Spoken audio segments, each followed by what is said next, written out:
or injuries in the acute space. Emergency services, on the other hand, are the public agencies whose job is to take quick action to deal with emergencies when they occur. Of particular mention here is the ambulance service.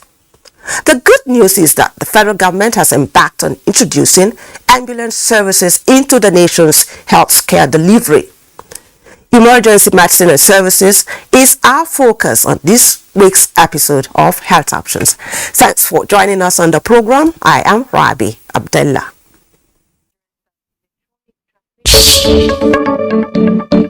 Curious about how government policies on healthcare are faring? Do you enjoy learning about wellness concept and the many options available?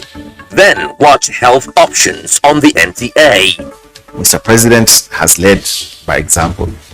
Take the COVID-19 vaccine. Somebody can say, hey, I woke up this morning, I felt some tingling in my hand, some weakness, my face was, I couldn't speak well. That's a warning stroke, and it shouldn't be ignored. The carrots contains carotene. Tomatoes is a colored plant. It has carotene. Pepper has carotene. 50% of our diet should be green vegetables and fruits. Join leading experts on both orthodox and alternative medicine for all the enlightenment you need for a healthier you. Thanks for joining us on the program. I am Rabi Abdullah.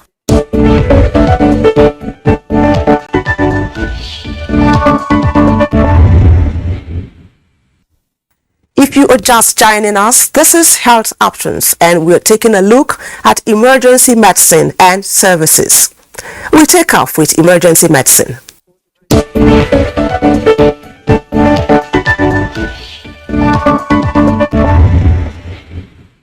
Emergency medicine, it's a very new field, but the youngest specialty globally.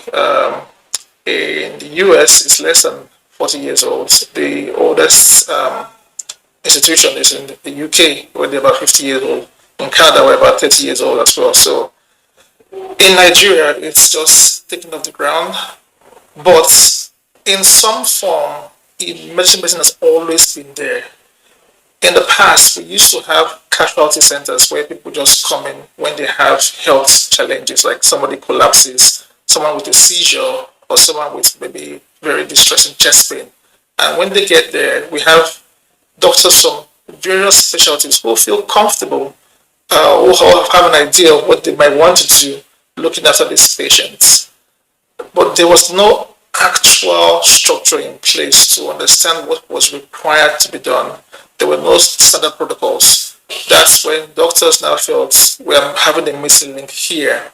We need to come together and have our own set of specialists who just deal with people in acute medical or surgical or trauma crisis. That's where it all started as a specialty. And that's what emergency medicine is all about. To further elaborate on what an emergency constitutes, it has to do with what the individual feels is an emergency to them. I will give an experience. Working in my clinical area at the moment, we have cases that range from very serious road traffic accidents with people who are already having life-threatening injuries to people who just have maybe a slight cold or a cough. But to them, they feel that's an emergency. So we are like the safety net for the healthcare system to have people have access to healthcare when they need it, regardless of what they feel. So an emergency is how you feel. You feel, I have a headache, this is abnormal, I'm not feeling okay, I need to go to a hospital. We are there to see you and we are there to look after you and determine if you have anything that is very serious or if it's something that is mild that can be treated quite without anything very invasive or anything that needs admission for.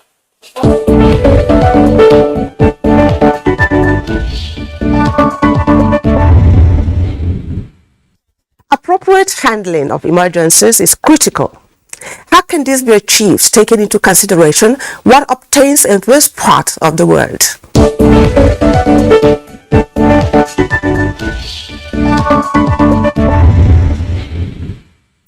With regards to the perception of the public of what's available for emergency care, the general approach to it is they feel they can take responsibility for these situations, and they want to rather take the patient or the victim to the nearest healthcare facility or maybe a recognized doctor that they know, which is one part of the problem.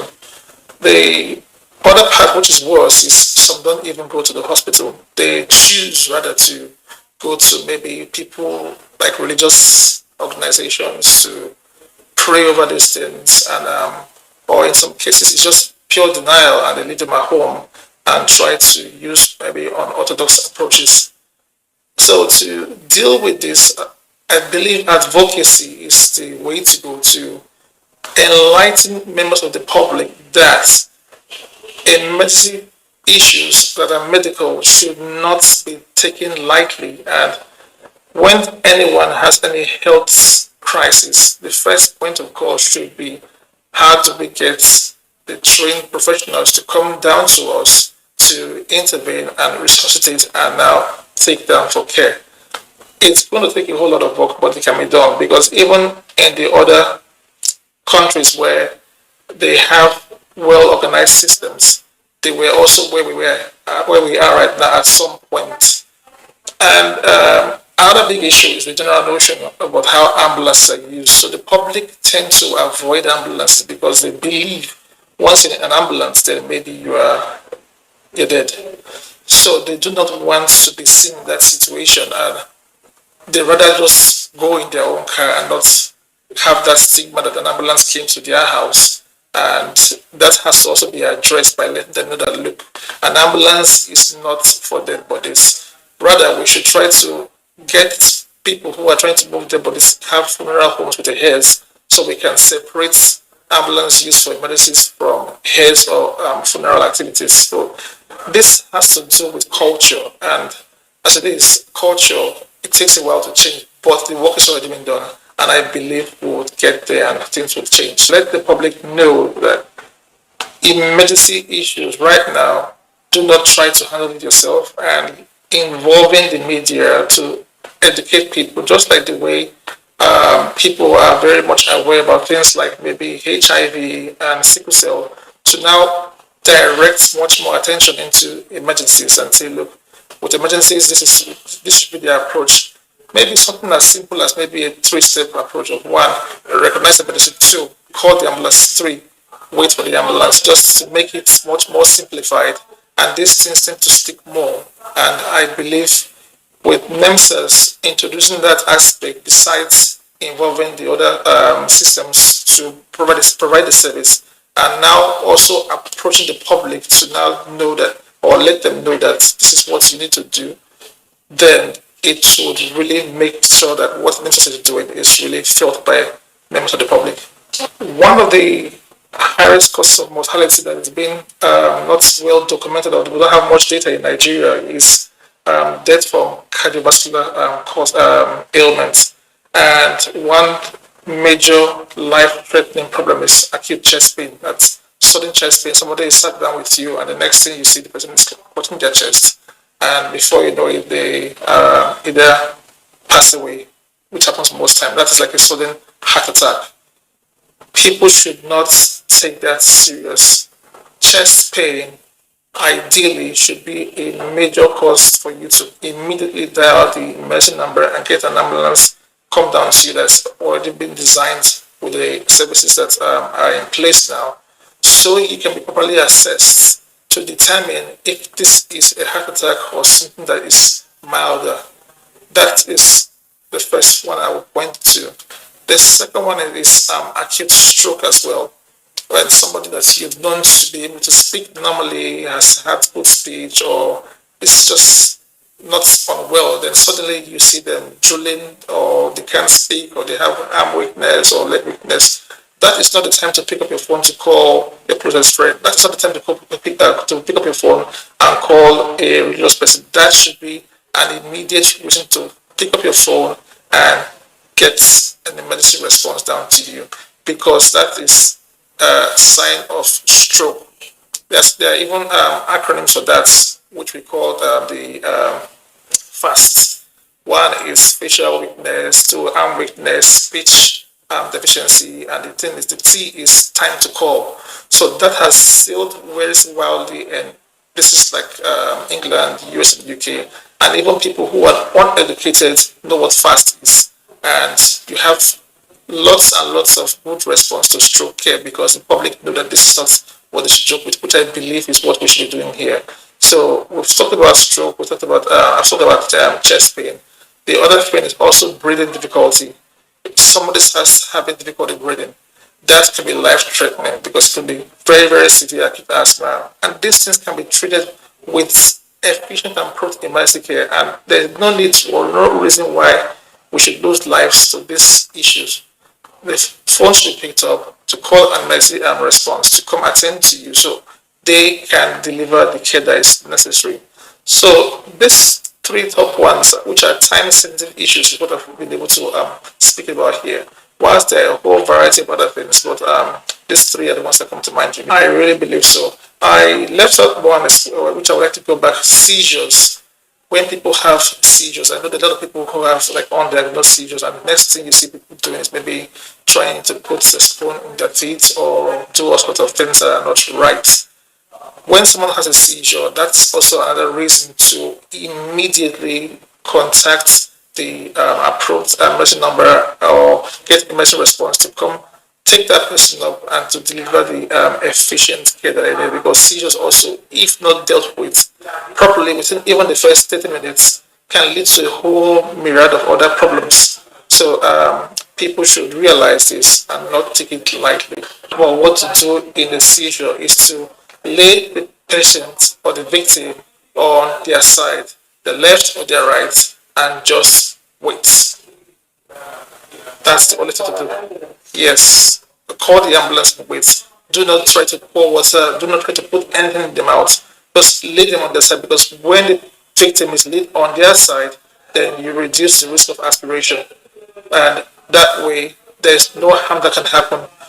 If the ambulance, if for any reason the ambulance is not going to come on time, which we hope with the whole structure being laid in place that we will have response times within tops maybe 30 minutes. If it's going to be beyond that, then there is room to at least contact the nearest hospital who might have an ambulance, or in that case, now take them down. But don't put anything into the patient's mouth.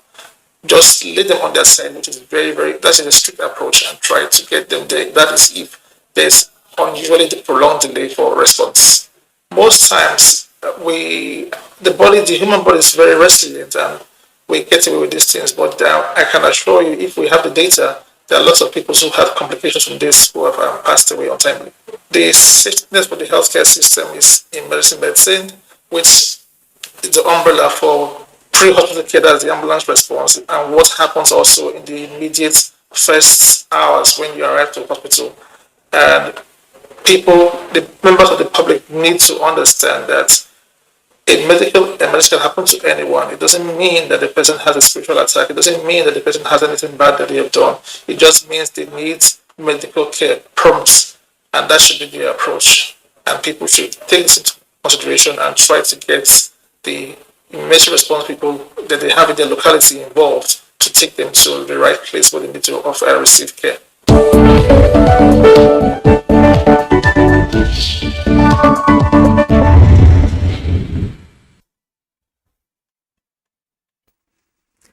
Let's now turn our attention to emergency services. In order to reduce the number of deaths caused by the delay in access to healthcare services, the federal government has embarked on the introduction of the National Emergency Medical Service and Ambulance System, which goes by the acronym NEMSIS. Let's hear more from the Minister of Health, Dr. Osagi Ehanire.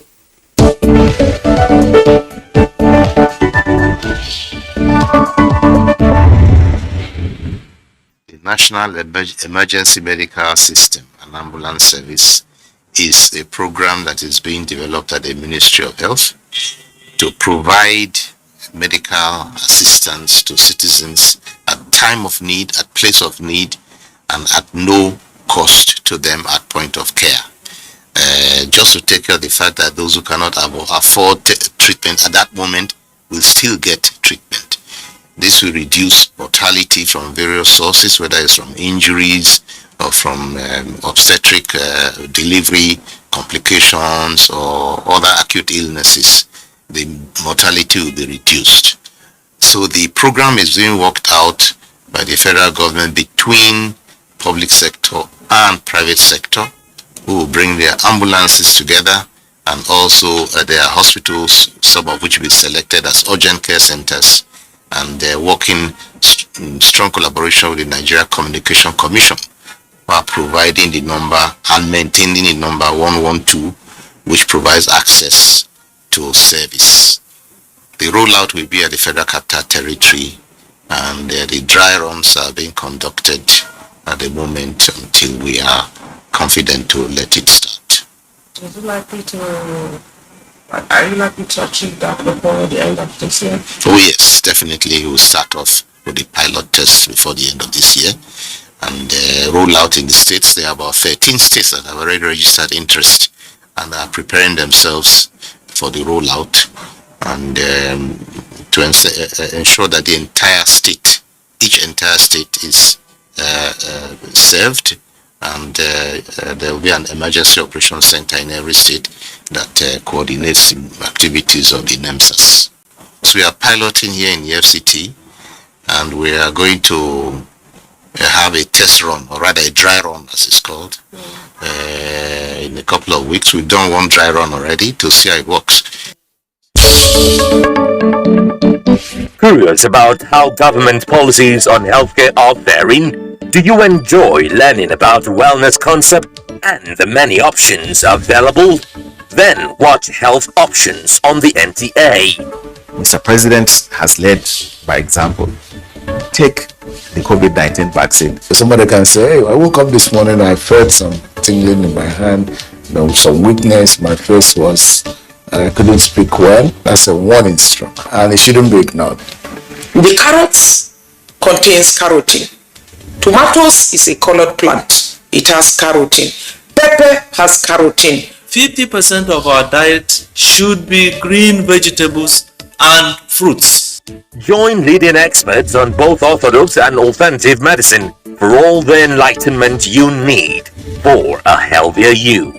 Thanks for joining us on the program. I am Rabi Abdullah. My observations are that at the moment there's lots of efforts to develop access to prompt and efficient emergency care in Nigeria, outside of Nigeria. And we have the government even coming in to set up the NEMSAS body that would design a structure and a system to have people dial an emergency response number where an ambulance will come pick them up from their place, wherever they might be in the country, but they are starting in Abuja, I was told. A more robust system to ensure that people get this emergency care that they need at the right time. The bad is more of the approach to how response is made. We have some of these private companies who, I don't want to sound critical, use people who are not properly qualified to provide the service, and this could lead to serious situations, which also include loss of life, which now defeats the aim in the first instance.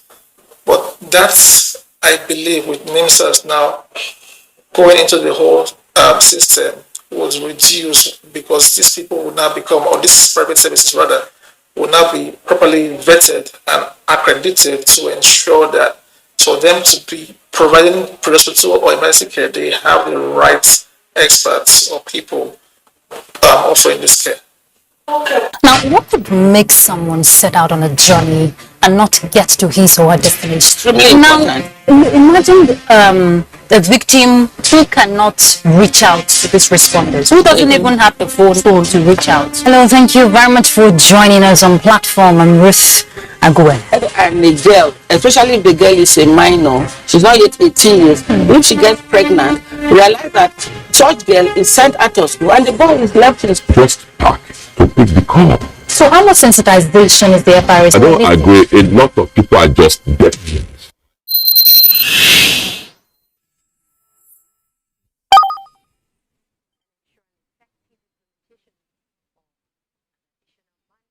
That does it on this week's episode of Health Options. A quick reminder that you can go to our YouTube channel to watch the upload of these and other episodes of the program.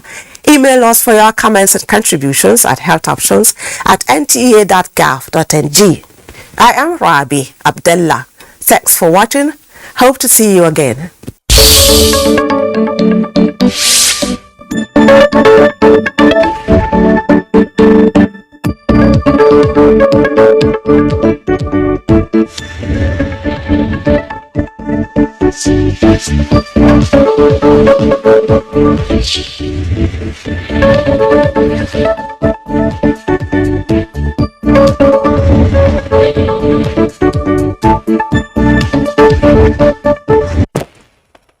Information is power. Everyone wants power. So feel powerful with the NTA News mobile app, the one-stop information center. Real news at your fingertip. Be the first to report by uploading first-hand information on the You Report link, and be the first to know by simply clicking on any of the links on the sidebar for headlines, domestic and foreign news, economy, security, politics, sports, and more. Stream live on your smartphone and tablets and stay connected. It's pretty easy. Simply download NTA News app from your Google Play Store and you're good to go. NTA News mobile app, no access to real-time information. 24 hours a day, 7 days a week. You can watch NTA International live on your TV, computer, iPad, tablet and phone. Log on to visiontv.co.uk and click on Entertainment, then NTAI. You can also download the iOS or Android app on your mobile devices to watch NTA International on the go, anywhere in the world. NTA International, your window to the world. Growing up as a child, there is an admiration to want to be like dad, mom, or even a famous actor.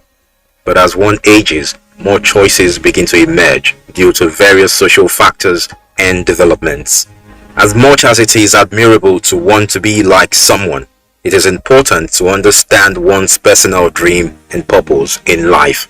Today, famous people all around the world have huge following of fans who love their lives and desire to emulate them.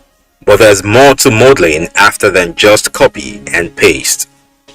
Oshodi, a local government in Lagos, has a reputation for children born in this neighborhood, if not closely monitored, many believe could engage in petty theft and grow to be notorious hoodlums.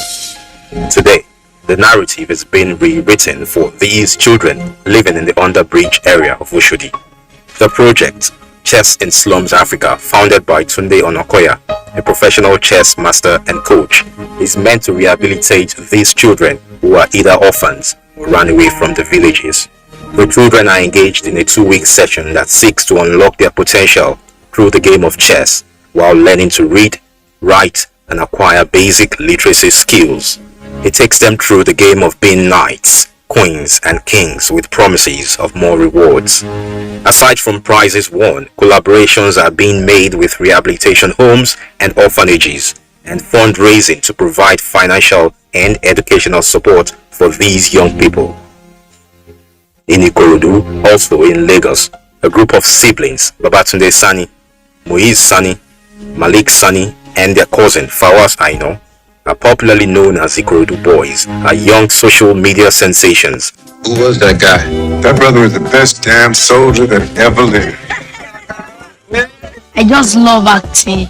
This online comedy group recreates and mimics with childlike playfulness multi-million-dollar music videos, Hollywood movie trailers, and other visual contents using recycled local materials in the neighborhood. We're hoping if you spin the chamber enough times, you're gonna catch a bullet. Notable among their works is the reenacted trailer of the Hollywood film Extraction in 2020, which earned them a recognition and award by online streaming platform Netflix. In 2021, they were nominated in the Favorite African Social Media Star at the Nickelodeon Kids' Choice Awards. Their elder brother doubles as the video editor and manager. Also in Ikorodu, the Dream Catchers Academy, founded by Sheyi Oluyole, is created to transform the lives of less privileged girls who have experienced abuse, neglect, or economic hardship resulting in lack of educational attainment by giving them a chance through quality adding value to street children in Kwara State. These children are human. Sometimes we look at them as if they don't have the same blood that flows through our veins. You know, they are being abused on the road and even by the parent that take them out to bed. And my heart drawn to these children. Imagine a melancholy child begging on the street. A melancholy that something little can set them off. You know, now begging on the street, hearing all manner of rejection and all of that. So that is what drawn me to them. With our Home and Street Kids Welfare Initiative, Fumi is shaping the lives of these children using education as a means of empowerment. We used to have an orientation school where they come for 3 months before we enroll them in regular school. But we realized there's only 25% of them that ended up staying in those regular schools because street children are known for freedom. So when they go to regular school and they are being discriminated upon, they are being told down upon, maybe they go late to school. Some of them, their parents are blind. Both parents are blind. And they will want to take the parent to the junction before they go to school. Now they get to school 8 o'clock and teachers start beating them. They won't come tomorrow. Some of them are so passionate about education that they wake up, wear their clothes and they're running to school without taking their bath. Now teacher will not understand the passion, the fact that they show up, and appreciate them for that. But they see the fact that they smell, you know, and that is what made me to say, okay, now we need to have our own school. With several initiatives in different communities geared towards turning craving hands to creative minds, the Nigerian child can be positively modeled. Education, right morals and values are debts every parent and adult owe to every child. Be a positive model and watch the child grow to be a right-thinking adult.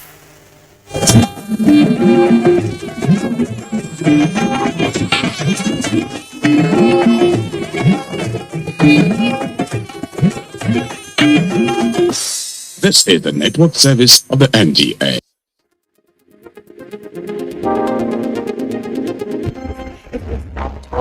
Is a mustard seed, then nurture it, water it, grow it into that tree in your rainforest. We will be highlighting one of the prevalent social issues in our society.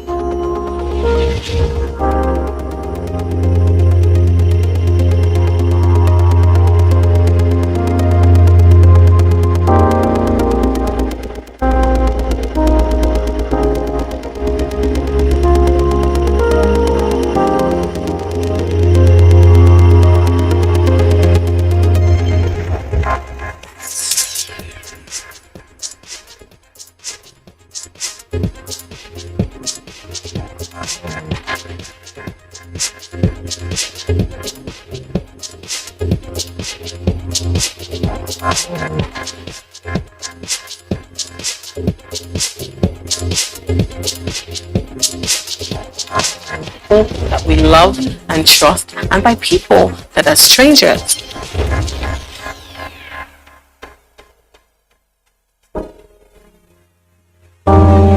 If you capture, harm, maim, kill another soul for money, you are a monster. If you date for material gain, you are a call girl. Call girl designates the line between what should be offered as a gift and the commodity exchanged. You are a temple, not a merchandise, a healer, not a swindler, the hero, not the villain. How? How did you get the funds for that project, endeavor, venture? Do you understand the assignment? The assignment to leave your footprints through time. Make it a beautiful impression.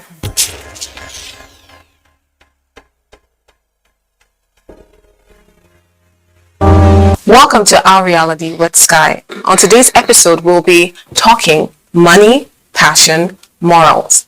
the love of money and how it has affected our values, our morals, our standards. On the show with us today is Madam Titi Amabel. Welcome, Madam Counselor. Thank you very much. It's so nice to have you on with us. Thank you very much. You know what? Tell us a little bit about yourself, because your CV is expansive, your resume vast. Well, I'm a counselor, a mother, a life coach, a marriage expert. Wow. I also run an NGO named Titi Foundation, reach out to the motherless, children in school, the widows, those who are pregnant and could not fund their hospital bills. Okay. And so many. We reach out, we distribute drugs in some rural area and local government area councils. Nice. Reach out to some primary schools in Abuja here, where we reach out with materials and even pay some of their school charges. Right. So we're into so many things. Wow. It's been so great. Wow, that is very impressive. You've done a lot, and you do a lot that has to do with money. Yeah. Yes. So how do you feel the love of money has actually affected our values, our morals, our standards? Yeah, there's a saying that says the love of money is the root of all evil. And even at that, we find ourselves in a society where money is like the core thing. People give more value to those who have money.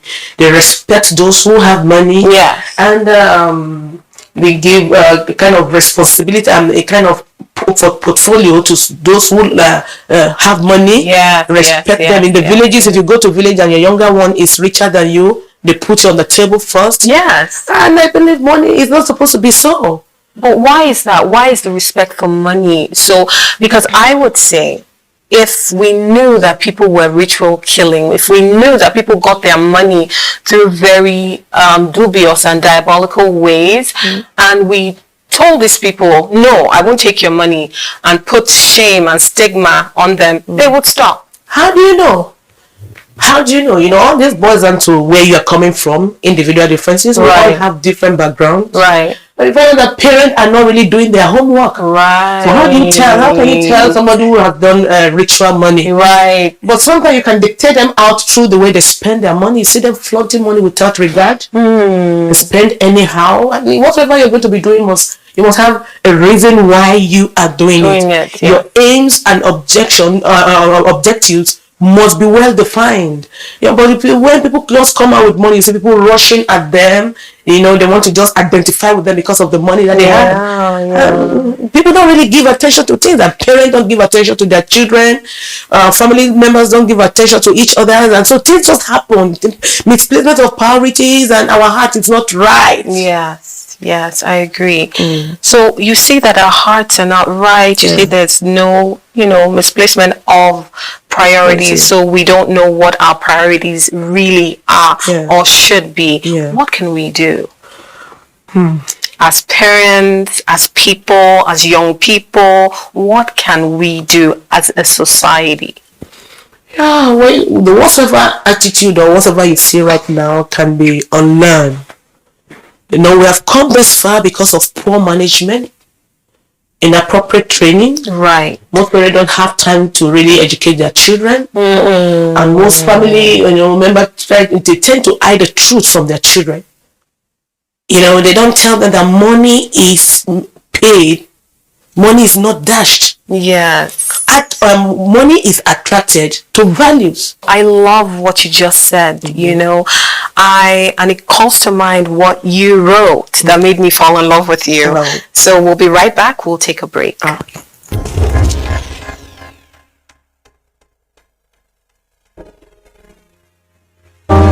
Welcome back. We're here in the studio with Madame Titi Amabel. She's telling us about how the love of money has affected our morals, our standards, our values, what gives. Before we went on a break, we said we'll read an excerpt from what she wrote. Here you go. Rushing into money can make you run out of existence. Money itself is embarrassed at the way men rush her. Money is a medium of exchange. Money is not the master, but you are. Why does the society we find ourselves respect money too much? fight to put your values on the table. The poor at heart rush to flaunt it. The prudent see it as a state, a dwelling place that consistency and God has brought them. When he blesses you with money, it comes with peace. It comes with humility. Words and actions will fail you. All you will find and discover yourself is living in your new state. Love it, love it, love it. Where was your head at when you wrote this? I don't even know, when I saw there was a video I saw on the Facebook where we find some young men on Pampers. And that's just insane. Okay, tell me about that. It's so crazy. I saw them, in Lagos, according to the video. They went to the ATM, maybe they wanted to withdraw money. Okay. And there are a lot of people on the line. So I saw them walking up that night. I wept. I thought the womb that gave birth to those children must be bleeding right now. How comes? What brought us this far? What is exactly happening? Where is their parent? Where are they coming from? I don't know the story, so you have to tell us the story. I don't really know more. I just put on my Facebook. Why were they in Pampers though? Why were they in Pampers? Are they grown men? They're grown men. Those guys will be like 18, 19, 20, 20. Pampers, in diapers. In diapers. Why? Maybe for money ritual. Oh, I see. Maybe for money ritual. So there's a moral decline. I understand now. So after that, how did you feel? So I'm so embarrassed as a mother. Right. Felt so pain. And it's so insane. I don't really understand what they're driving at. For the love of money. It's not all about money. That is, we came into this world naked, and surely we'll go back naked. Right. So if I say money is even embarrassed at the way we rush. I like that. I loved that line. Yes. Now you keep talking about the parents. Yeah. In the event that you, I, everybody or anybody did not get the right parental guidance or upbringing, what can we do as people? Because sometimes we start with our parents. We feel like, okay, whatever they did, whatever they say is not, because we argue with our parents from time to time. What responsibility do we have upon ourselves to do better than what we came up with? Let me take you back to a little story. I remember those days when I was still young, younger than this, and I live in an apartment, and I have a lot of young ladies living with me. Once I know that you're a copper, I will accommodate you. But one thing is that, I talk to myself. Right. I believe where your father and your mother are not, you become the father and the mother. So what I do is I sit before the mirror and talk to myself. Each time I go out, when I come back, I take the stock of my day. Really? Yeah. Sometimes I hear voices of what has happened, what transpired in the day, how I responded to certain situations, how I responded to things, and just like that without nobody talking to me. After a while, I start getting better. Life changes, things are not as it used to be. People say the days of old are gone, the things are changing. The way we observe and reason is not the same. Right. Well, you see, the foundation is sure. If your heart is right, you call yourself for a meeting. Yes. Oh, I love it. I've never heard that before, in all honesty. And can I adopt that? Do you mind? I would go back and at the end of the day, look in the mirror and say to myself, this is you. This is what you did wrong. Why did you do that? Why did you handle the situation like you did? Wow, I've never heard that before. I find that very enlightening, illuminating, and I will adopt that. Love it. I will let you guys ponder all that she has said. We'll be right back.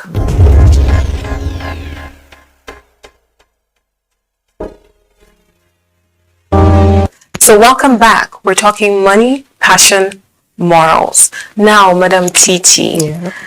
In these parts, making money post-graduation seems to be an uphill task. What gives? Why is this so? Many people depend on the government. I believe that at creation, God, you were created with a gift. There's something that you came in with. and you can have a better life without involving anybody. Nice. Love it. Go on. So all you need to do is to check inward. Right. What is it that I can put on the table? Right. So you bring your value to the table and money will be attracted to you.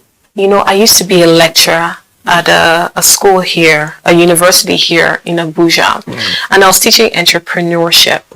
And it was now telling graduates, don't depend on the government post-graduation, meaning after graduation. Go and find something you can do. So find your entrepreneurial skill and hone it. So when you say that, I love it.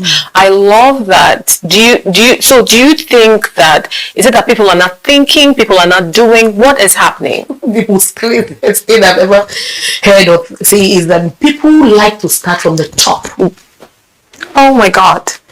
And the other thing that you can only start from the top with a grave. When you want to bury a dead man, you have to dig from the top. Yeah. But anything that must grow has to start from the scratch. There was a little business I started with 10,000 naira. You don't want to see the business now. Because I'm not ashamed of any business. I can sell pure water. Yes. I told women, when I go to some local government area, I tell them, gather dead freezers. Right. Buy ice block. Right. Sell water. Right. Student, you're a student, you have a fridge in your room. Right. It's not for decoration. Right. You can make money there. Yeah. Can you breathe air? Right. Can you cook? Yeah. Start trying something. Oh my God. Make yourself relevant. Yeah. Bring your value to the table and the world will stand. And applaud you. Oh God, I love it. I'm learning a lot. I'm learning a lot. People are doing all kinds of things for money. You mentioned the whole thing about diapers and how you think that is linked to, diabolical stuff. Money rituals are going on, internet fraud, sale of bodies, outright sale of bodies. All that is going on. Why is that? What is happening? What can we do? Well, it still boils down to Puritan, poor upbringing, and lack of discipline. I believe that sometimes when we come across such people, we should arrest them and lock them up. Drastic measures, right? Why? And take them somewhere. Yeah. Where they can be, they can be talked to, and a kind of what's it called, a rehabilitation center. Right. Mental. It's like they're just crazy. Right. So you don't. I said in one of my statements that money is embarrassed because the money know its worth than men. Men don't know their worth. It is you that gives money voice. Money cannot speak. Like what you're wearing this morning, you're doing an added value to it. If this pink top is inside your box, somebody will see the value and how beautiful it is. But if you put your value on what you have, what you can do on the table, and be sincere with yourself and your destiny, and you are never confused, surely you will have something to do. For those who rush out to do ritual, it's because they don't have what it takes. They don't have what it takes to pay dearly. It is not easy to come by. Money is not cheap. I want to encourage every parent to educate their children that money is not dashed. Money is attracted to value. So when you don't teach them, they go other way. Most parents don't have time for their children. So children listen to strange voices on how to make money. And the parents are not even sincere with themselves. They're busy competing with others, busy competing with their neighbors, forgetting where they're coming from. I believe that we all are so special in our own way. So we should celebrate who we are and put our values on the table. So all these things can be cool when you find any child. Some people will say, this is not my child, though. So if it's misbehaving, to hell with him. No. We should be each other's keeper.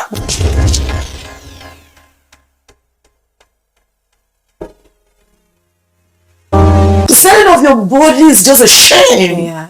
You're just too much. You don't need to do that. Right. You don't allow any man, any woman to take advantage of you. Right. Because you're just too loaded. Yeah. So I want you to invite yourself for a meeting, yourself, lock in yourself, and talk sense into your life, and your life will. You can rehabilitate yourself. Right. How can I do that? The right information is all you need. Right. And information is free, and pretty information much. Is free. These days. So you can choose any. You can Yes. choose. You can Yes. choose now that you're grown up. You know Right. what is right, from Right. what is wrong. Right. So now if you know that your parents are poor, Right. then you can make it can be better. Right. So how do you get better? Go for the right information. Right. Work. I believe in working. Yes. Even my faith tells me that it is impossible to please God without faith. Right. And faith is Without work. works is dead. Yes. Yes. Yeah. So maybe respect yourself. Right. Believe in your yourself. package. Yes. That I'm a plus and not a minus. Right. In my lifetime, I'm a voice and not a noise. And this world must listen to me. I'm very important. No man play with me. No one should take advantage of me because I have something to offer. Right. So stop copying what others are doing. Discover yourself Yes. and put your value on the table. Right. So I am a voice, not a noise. I love that. Yeah. So now that you have told us to work, we now know that the work ethic, you and I know that the work ethic in these parts is very poor. I want you to, if I ask you why, you touched on why, we don't know better, we should know better. How do we improve our work ethics? It's to be responsible. Take work seriously. Take work seriously. Most people are not responsible. They just want to eat and not wash their plate. So if you eat and not wash your plate, with which plate am I going to serve you tomorrow? Right. And it takes 5 seconds to wash the dishes. They don't have respect for their elders. Yes. So the people who have the value will not show them to what they need to know. Right. How will I employ you to come and work with me? You want to compete with me? Right. Some people don't even know how to behave. You come to the office and your director is wearing a particular kind of dress and that's exactly what you have on. Quickly get back on and change it. Yes. Yes. I have a young girl who worked with me some time ago. I made a particular kind of hair. And she went and came back, Mommy, I made this hair. I said, wow, that's lovely. Did you fire her?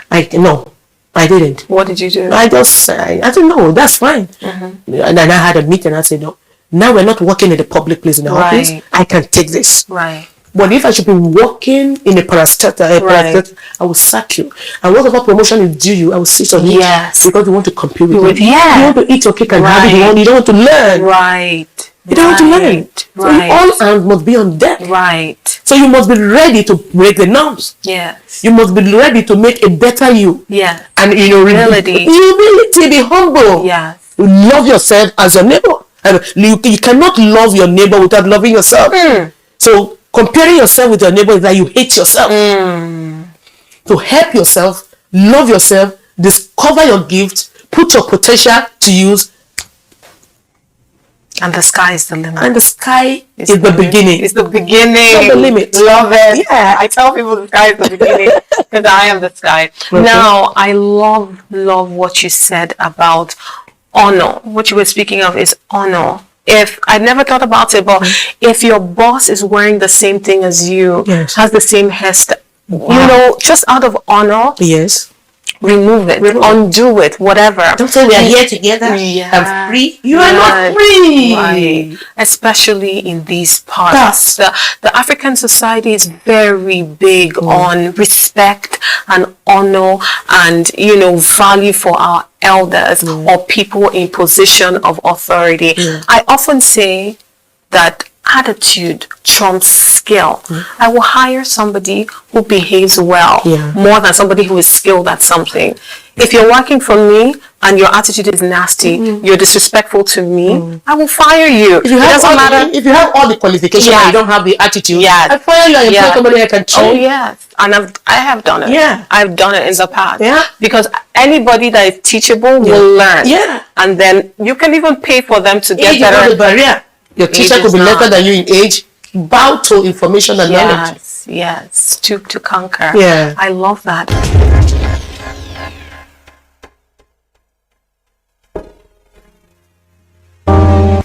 Welcome back. Madam Counselor, there was something I stumbled upon that you wrote. I'm going to read it out. And we'll find out where your head was at when you wrote it. So it says, rushing in to make money can rush you out of existence. Money itself is embarrassed at the way men rush her. Money is a medium of exchange. Money is the master, not but you are. Money is the master, not but you are. Money is the master, not, but you are. Why does the society we find ourselves respect money too much? Fight to put your values on the table. The poor at heart rush to flaunt it. The prudent see it as a state, a dwelling place, that consistency, and God has brought them. When he blesses you with money, it comes with peace. It comes with humility. Words and actions will fill you. All you will find and discover yourself doing is living in your new state. I have to applaud you. That's good. That's good. Good work. Yeah. Talk to me about that. I didn't really know where it came from. Right. I was not thinking about anything. Really? But it was when I stumbled into that video. Everything is all because of money? Right. Is it all because of money? Money, who are you? What is money? How valuable are you? Money, are you more important than me? Money, I'm the voice. I'm the one that can amplify your voice. Right. If I have money in my box now without bringing it out, nobody will know. Right. Well, it's man that gives value to money. Right. What brought us this far? Right. So money has respect for itself. So it's men who don't have respect for themselves. So I wept that night. And that was what the Holy Spirit, I would rather say, right, imprinted that on the tablet of my heart. And it just started flowing. And I was able to put it down. I just like to put in, I don't like to just form it. I want it to flow from my spirit. So when things happen, I don't rush at it. I want to invite myself to a meeting and ponder whatever is happening around me so I can find a lasting solution, so I can move to another level. So I just imagine if I should find my son in that situation, what will happen? Or my sister's son, or my neighbor's son. These are boys, leaders of tomorrow, Nigerians leader. That's our future. Where are we heading to? Money. Where is your sting? What exactly are you? So that was what brought about the write-up. Right. I didn't write it from I just said flowing. When I call myself for a meeting in the midnight, I wrote that around 3 a.m. If not 2, every day of my life, I wake up by 3. That's how it has been because of my training. No matter what it is, I wake up by 3 a.m. and I pray. And that's when the Holy Spirit put that in my spirit and I was able to bring it out. It is not by my knowledge, it's by the help of God. So God was ready, putting that in my spirit so that other people can also benefit from it. Love it. Love it. Oh my God. What I hear you saying is we should have respect for ourselves. Money itself actually knows who it is more than we humans seem to. And I find that if we have love, you've hit on love your neighbor, love as yourself. If you love the next person, you won't want to harm them, not for money. You will respect them. You will even give them. I love it. And what I've walked away with today is schedule a sit down with yourself in front of the mirror at the end of the day. Viewers, Madam Titi has told us to schedule a sit down with ourselves at the end of the day in front of your mirror. Ask yourself, how did the day go? What transpired today? Take stock. What should I have done differently? What did I do right? What did I do wrong?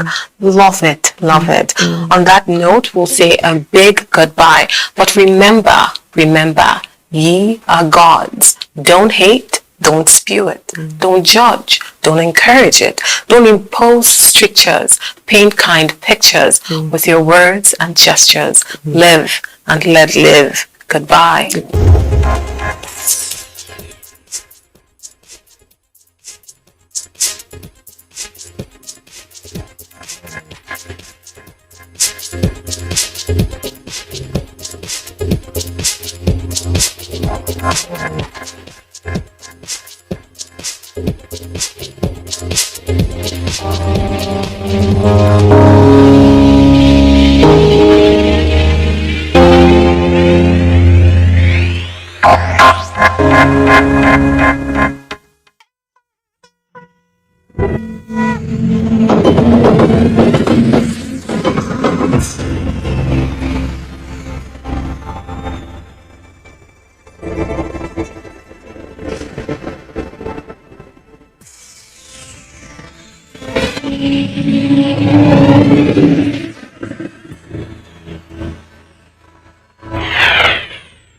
NTA.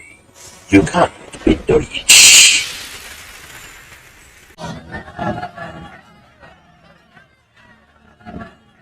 Film is used to popularize government policies and ideologies among the masses. Owing to its ability to hold and capture audience, films are used more than any other means of mass communication to promote ideas of positive social transformation, as well as to consolidate and build new relationships. So many governments want to start selling their policies through entertainment. If it's a policy for 3 years, they start putting it on the screen. Then, at the point, by the time it comes out, every other person feel that it's usual. It's like that. Before Obama became president, if you watch 24, there's a film 24. They start selling a black president into the minds of people, into the consciousness of people. And they bought. So, if the government wants things to sell, because there's no way you can give me money and I'll tell a bad story about you, let them start investing. It's still on record that if you go around the world, the second largest is in the amount of movies being produced. So India is the first. Nollywood is second before Hollywood and others. It's on the number of movies being produced yearly. And I told you, I say India is achieving their own feat because we have government support. We don't. And we are still coming second in the number of films we produce. Nollywood films have gained widespread prominence, especially within the African continent. Even today in Nigeria, we have variations in the Nollywood industry. There are associations, then there are these woods. The other woods that are coming are...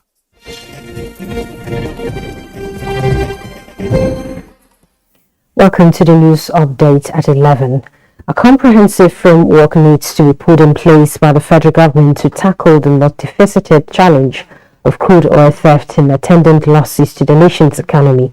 Guest on Good Morning Nigeria also advocates a carrot and stick approach, noting that sustainable engagement with host communities by all tiers of government can help mitigate crude oil theft. First of all, we admit that there's criminality going on, and it's impossible for you to run pipelines with 200, 300 insertions. It's not possible to run any pipeline. You have to shut it down. It's simply not possible to operate it. Now, if you take out the criminal part of it, of course, government has put up a framework where people who want to conduct refining activity in a legal manner are supported. And that's why there are licenses given out for modular refineries. INEC has reacted to an online publication saying the Commission has jettisoned the electronic transmission of results and reverted to the manual process. A statement by INEC National Commissioner for Information, Festus Okoye, says this is not correct and should be disregarded. Okoye notes that the procedure for result transmission for the 2023 general election remains the same, as witnessed in recent governorship elections in Ekiti and Osun State. INEC reassures Nigerians that the electronic transmission of result has come to stay as it adds to the credibility and transparency of the process when citizens follow polling unit level results on the INEC result viewing portal real time on election day. That concludes the news update. Many thanks for watching and comfort. I'm Madhu.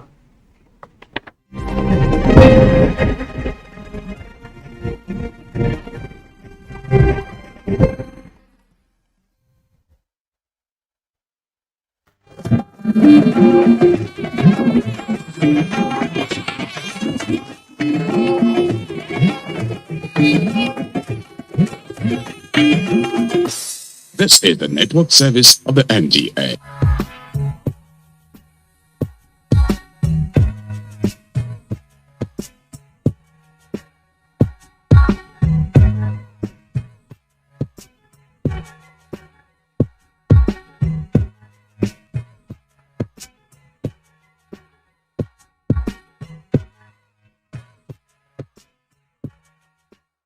Hello and welcome. This is your one-stop shop on everything real estate.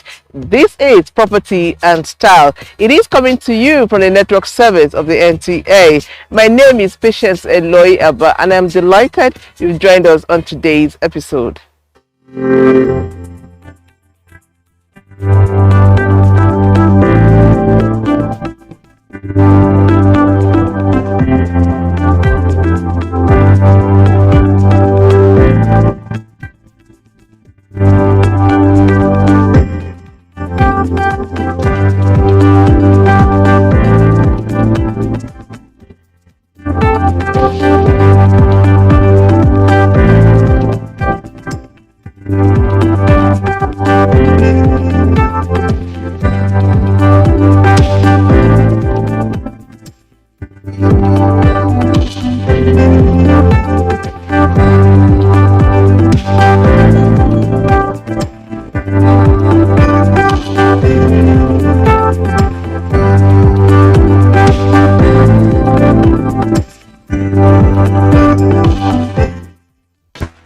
NTA Properties Investment Company Limited, a subsidiary of the Nigerian Television Authority, specializes in creating comfort in all areas of life, such as real estate investment, that is, land, houses, and office spaces, mass leasing, savings and loan scheme, and so much more.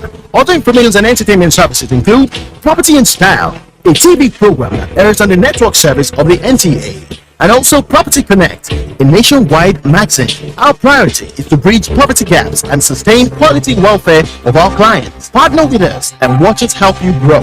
Pay us a visit today at the NTA headquarters permanent site, Area 11 Gariki, Abuja, or our Lagos office at number 15 Awolowo Road, Ikoyi, Lagos. For more information, visit our website on www.ntaproperties.com.ng, or you can email us on ntap2000@yahoo.com.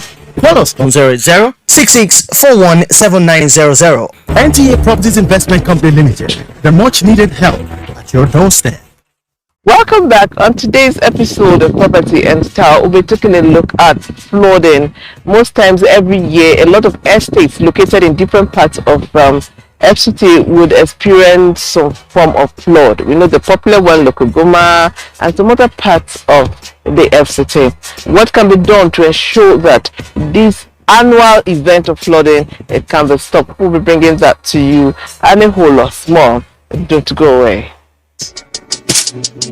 Question of the day.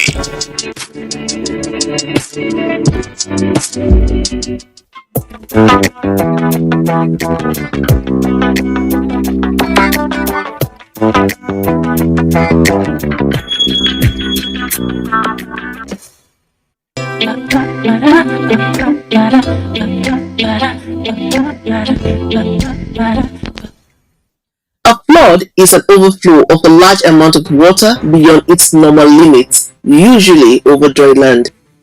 Flooding may occur as an overflow of water from water bodies such as rivers, lakes, or oceans escaping its usual boundaries. It also occurs due to an accumulation of rain on saturated ground in a flood-prone area. Some flood develop slowly, while others, such as flash floods, can develop in just few minutes without a visible sign of rain. There are several types of flooding, and these include urban flooding, an inundation of land or property in a built environment, particularly in a more densely populated area. Catastrophic flooding, which is associated with major infrastructure failure such as collapse of dam, landslide, earthquake, or volcanic eruption. Area flooding, riverine flooding, amongst others. Flooding can affect homes, businesses, and industrial properties, damaging both the structures and the content of such properties.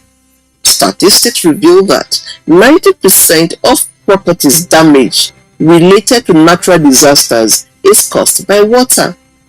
It is therefore pertinent that professionals or experts pay rapt attention to flood-prone areas by providing preventive measures that reduce the flood menace to the barest minimum. Also, residents should make sure that the drainages are kept clean. That way, the built environment and life in general will be safer and more habitable for all.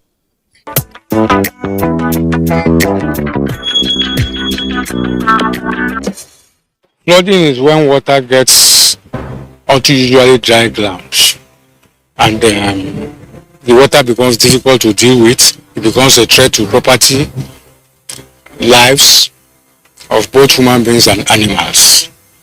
Although we are lucky in Nigeria, because it's not a very common phenomenon. Most of the flooding that occurs in Nigeria is man-made. We are the usual cause.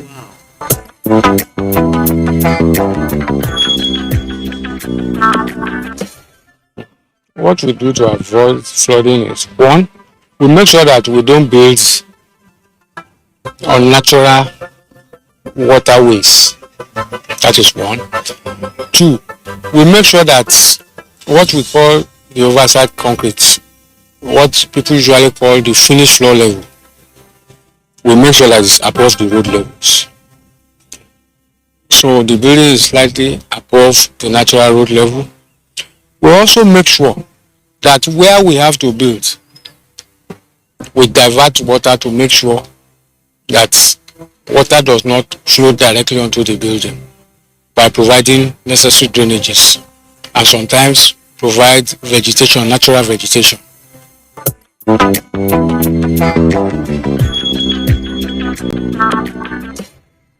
I think the first thing they should do is they should clear their drainages, call in professionals to look at it, and it's possible that what they need is just clearance of that drainage. But if clearing the drainage, there might be flooding. That they might not be able to know, but they should call a professional who will calculate and check.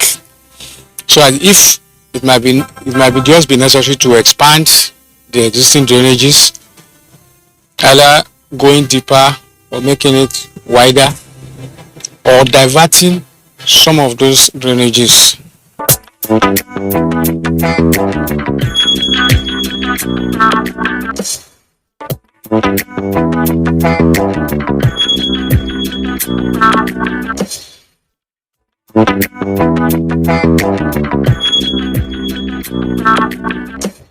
When you begin to observe that your walls or your floors are wet or damp, and sometimes you see dampness marks on the walls, and if it's a long-term issue, you would discover peeling of paint. You could also observe bubbling, that is swelling of some sections of the plaster or the paint. Sometimes it could show in the form of cracks. So most of these signs are telltale signs of a water seepage problem in a building.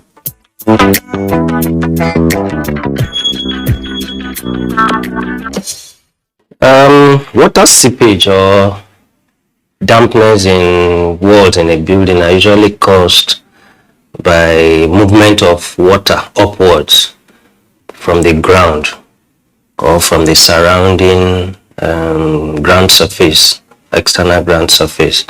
So where in cases where you have, or in areas where you have the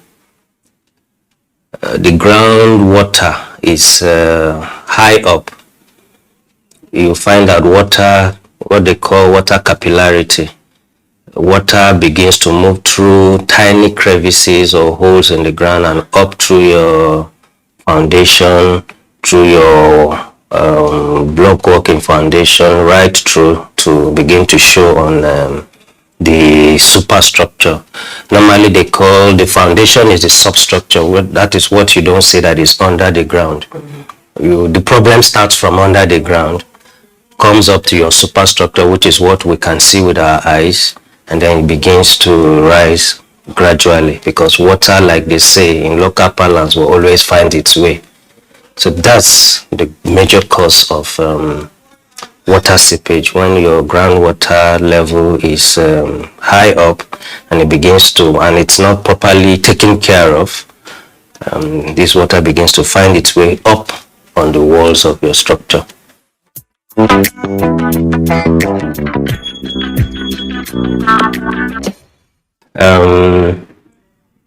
Mechanical works, like you said, plumbing, it's when not properly done, where you have water passing through pipes, some basically or most times are joints where you have T's and bends linking up to some other directions. You find leakages in those pipes, and that will begin to, of course, show on the walls. Most times you find, for instance, from your bathroom, where you have a leaking pipe or a leaking tap, it begins to seep into the wall, and it will show on the opposite side. Maybe behind that bathroom is a bedroom wall. You begin to see that dampness on your wall in the bedroom, or whatever wall is adjoining the bathroom, or the wet area. Those are wet areas like the bathroom, the kitchen, the laundry areas, and all of that. And then also plumbing, also an aspect like the floor drains, where water is supposed to flow, go through the floor drain and into the waste pipes provided, or the soakaway, or the public waste system. That's the sewers. When the floor drains are not clear for water to pass through properly, they begin to do, this water will find its way through the floor crevices, maybe the tiling edges. They begin to just find ways into that and then show up in other places of the building.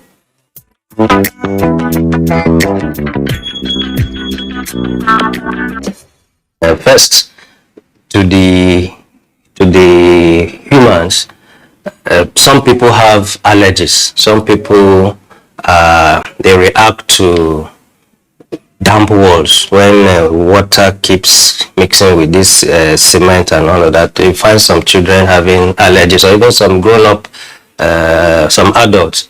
So outside that, when your walls are continuously or continually exposed to water, it's weakening the system. It could lead to structural failure. So it's an issue that is critical in the construction industry, not allowing your structure to continually be exposed to wetness.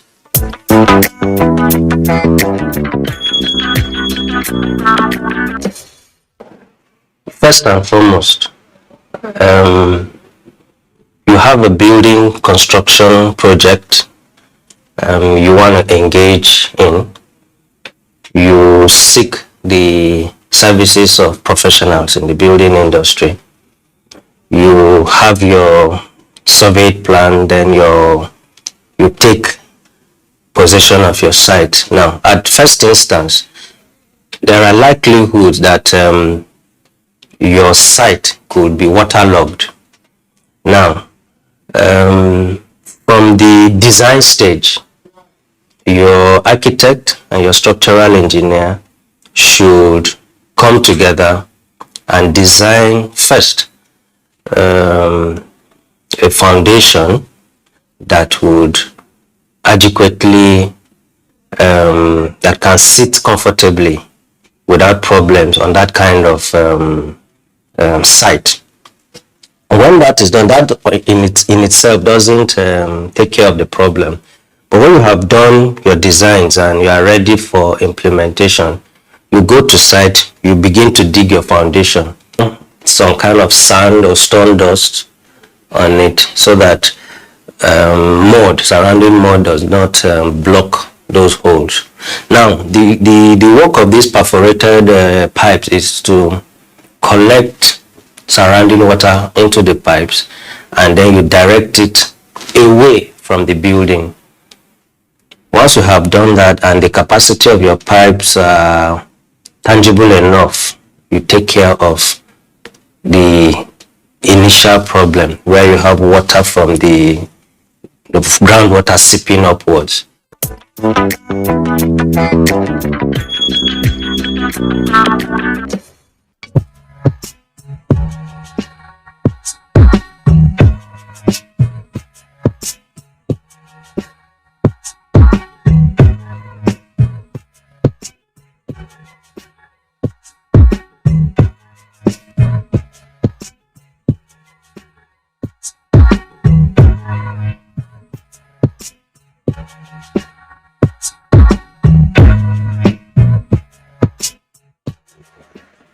The newly elected or FCT chapter of NES please solemnly affirm to fulfill the duties of my duties as required by NES.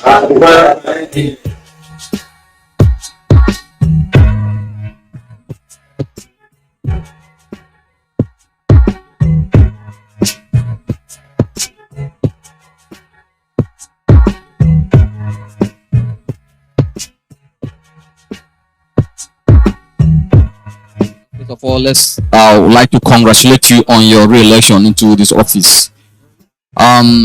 You've been consecutively voted into this office for the second time. What do you have to say concerning this your re-election, sir? The re-election is very fantastic. It was not just done just like that. It was based on past performance, and just like I said, the performance couldn't have been very easy. Had it been, we were not working as a team, and in the new dispensation, we will still work as a team, at least to achieve the goals that we are supposed to achieve. See, we have committees that have just been set up. You know, these committees, we work our goal for us. What I mean is, like the land acquisition, next FCC chapter needs a land urgently. At least where we can demonstrate parks, garden, and recreation. You know, we can hold our meetings, we can showcase to the all residents of FCT that this is a typical, this is how parks and recreation should look like, or parks and garden, how it should look like. Not only that, even for our national body, we are planning and promising to acquire a piece of land for them. We're planning newsletter for the chapter. Then we are planning to domesticate the Constitution of Nigerian Environmental Society. We are planning serious collaboration, even in the area of tourism. We want to set a pace. Probably we will be the first one that will go outside the shores of this country for tourism purposes. These are some of our goals, some of the things we'll do, at least to take next FCT chapter to greater heights. Thank you.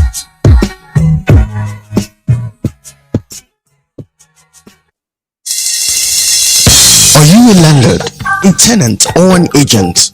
Are you a real estate developer or interested in housing investments? Then this is the right platform designed specially for you to promote your business and services. To learn more about property investments, tune in on this station every Monday at 11 a.m. If you've got questions, we have answers. For further inquiries, please call us 080-6641-7900. Or you can send us an email at propertyandstyle@gmail.com or visit our website at www.ntaproperties.com.ng. Property and Style, the future is now.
Interior decoration is the act of decorating a residential, commercial, or a business space according to a client's personal preferences and style. It includes color schemes, flooring materials, furniture, artwork, and accessories. It also transforms an area into an aesthetically pleasing environment. Simply put, interior decoration is outfitting a space with items you like.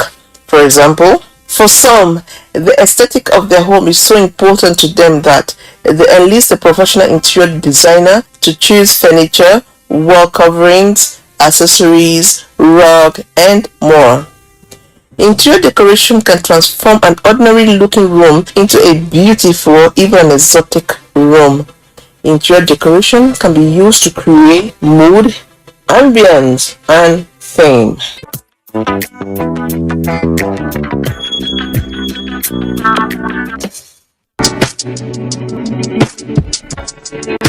And the answers.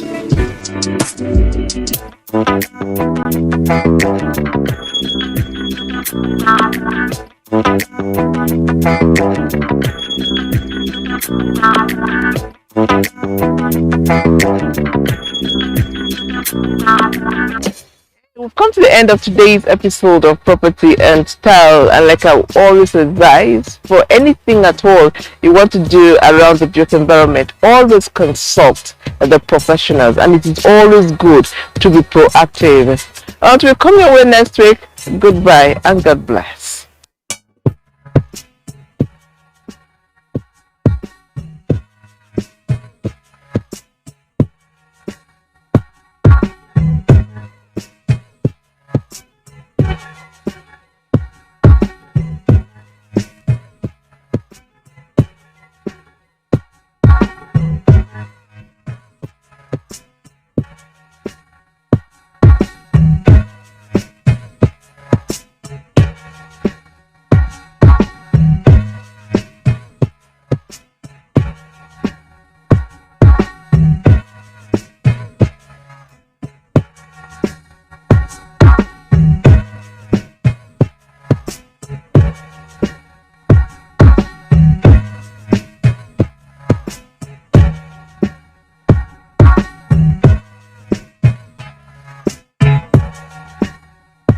What do these things have in common?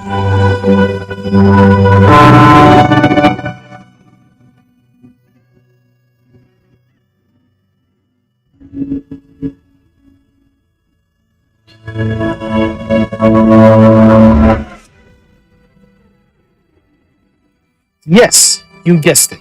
They are either extinct or close to extinction. And that is what our coins have become. Kobo and Naira coins. And soon, paper Naira may follow.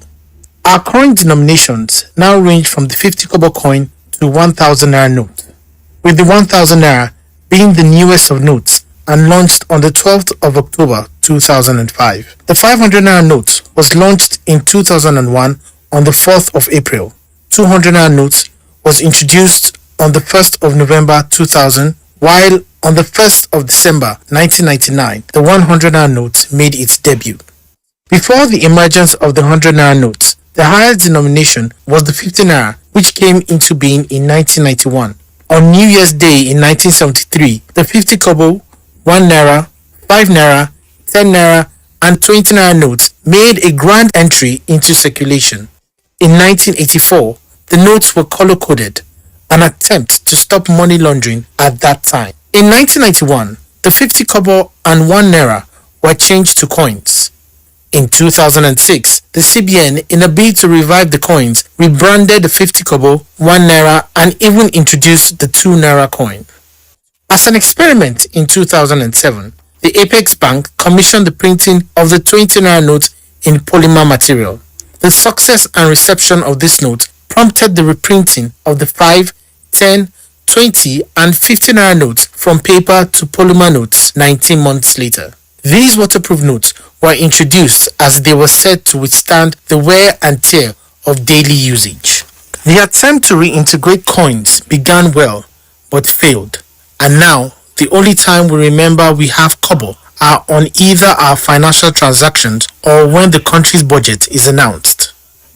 On the 22nd of March 2022, The House of Representatives urged the central bank to reinforce the use of coins in the country. Honorable Muda Umar of Toro Federal Constituency, Bauchi, who moved the motion, said that he wanted the use of coins as a legal tender and ensure that banks comply with the use of coins to the fullest.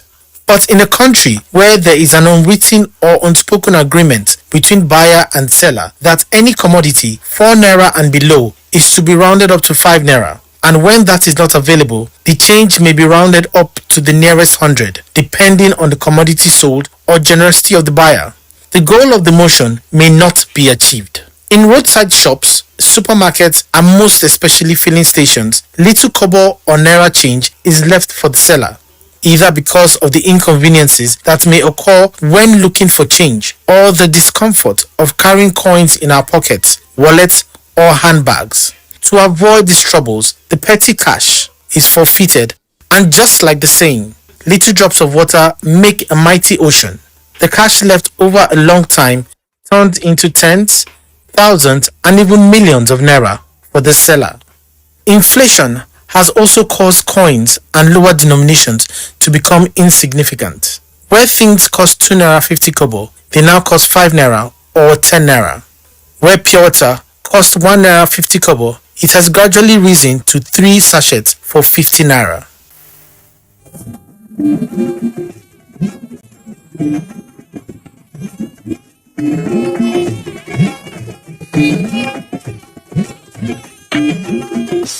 This is the network service of the NTA.